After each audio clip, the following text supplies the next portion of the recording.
I'm going to do this again, and I'm going to tell you what, guys. I don't understand what it is about iVcam and YouTube.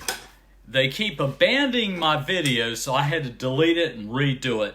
Now I got an awful sort of, and this might be sinuses with my head. I don't know. They're wanting to do a brain scan, and the problem with getting referrals is it takes so damn long. They got to do it in their system. It takes 48 hours, and then they get the order. Why does it take 48 hours to get an order to send for a referral?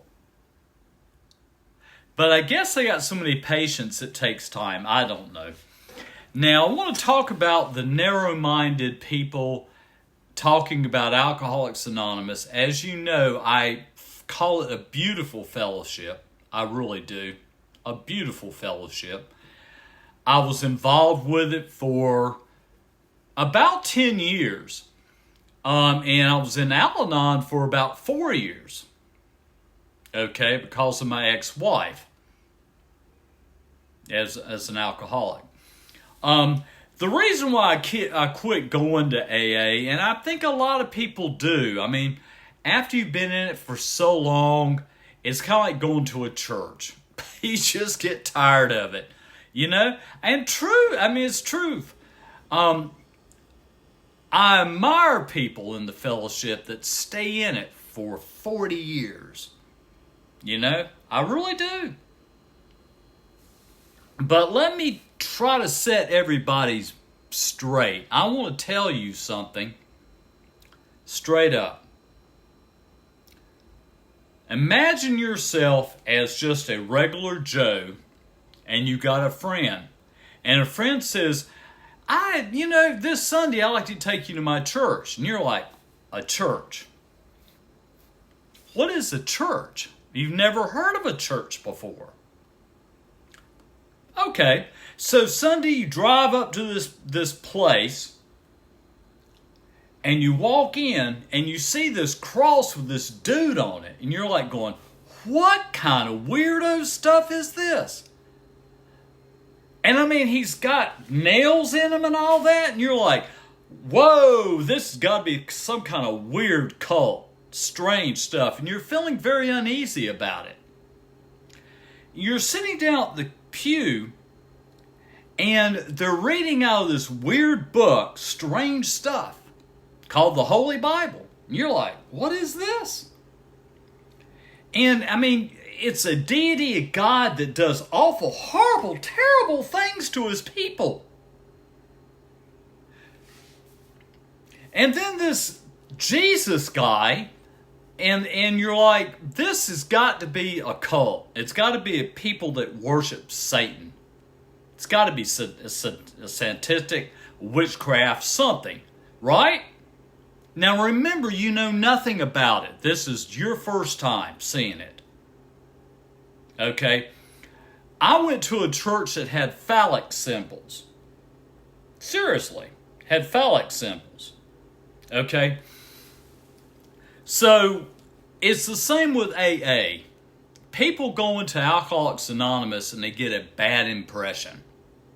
They may run across somebody that's really weird and strange and doing strange things. If you go to work, I want you to look around at everybody at work. Is everybody normal, happy, joyful, supportive? No. So all those people out there, I mean, I made comments on there too. Just stupid, ignorant people. There is a doctor, an actual doctor, talking about AA, and I'm like, I just told in there, man, this woman knows nothing about nothing. Okay? I've said this before and I'll say it again. The only problem with Alcoholics Anonymous is in small towns you only have 1 or 2 meetings. That's the bad thing about it. You know, and I hate to say it, but it's true. That's the worst thing about it. You can't pick and choose meetings. Plus, it's hard to stay anonymous because all the people in the town know who you are. You know. But back to when it comes down to sponsorship. A sponsor is somebody that has worked the 12 steps. That has a sponsor.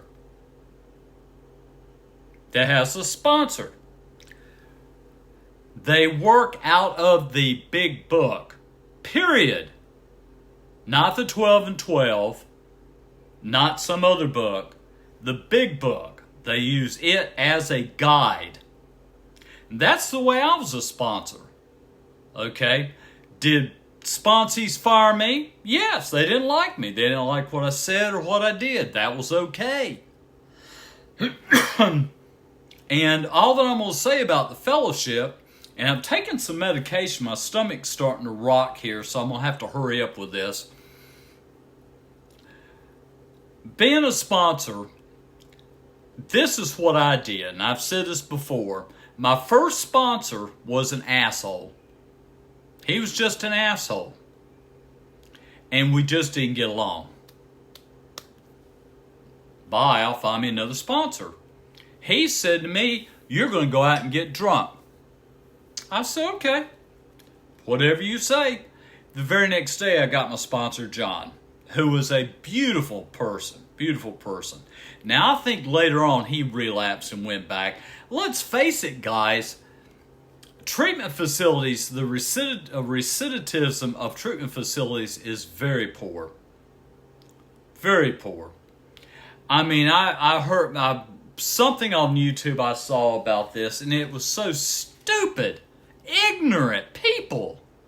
They were talking about, well, treatment facilities are with therapy and cognitive behavioral therapy, and this therapy is much more effective to help an alcoholic get away from his alcohol and improve his life for the better. Much better than AA. What freaking treatment facility are you talking about? The ones here in Charlotte that I worked at, their recidivism rate was incredible.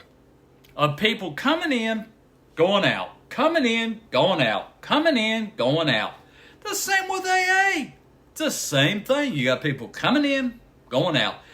One person I saw in there had come in there for 4 years before he ever found true sobriety and worked the steps. 4 years. I have been to a lot of funerals of alcoholics that just never figured it out. One person, she was a beautiful, beautiful person, and I loved her so much. She joined the fellowship, worked the steps, was a sponsor, came down with, I think it was kidney problems or something from her drinking, and died. But she died sober and happy with changing her life for the better and helping other people do the same. So all the garbage that's on YouTube about AA, just ignore the stupid, ignorant, blind, what I call people with blinders on. The AA fellowship is still strong and still out there to help you. And that's what I didn't get into fellowship to get sober. I didn't. I got into fellowship to learn how to be able to be a better person and to grow as an individual, to reach out and help people unselfishly and be part of the fellowship. Peace out, guys. Love you, and I hope I can upload this on YouTube.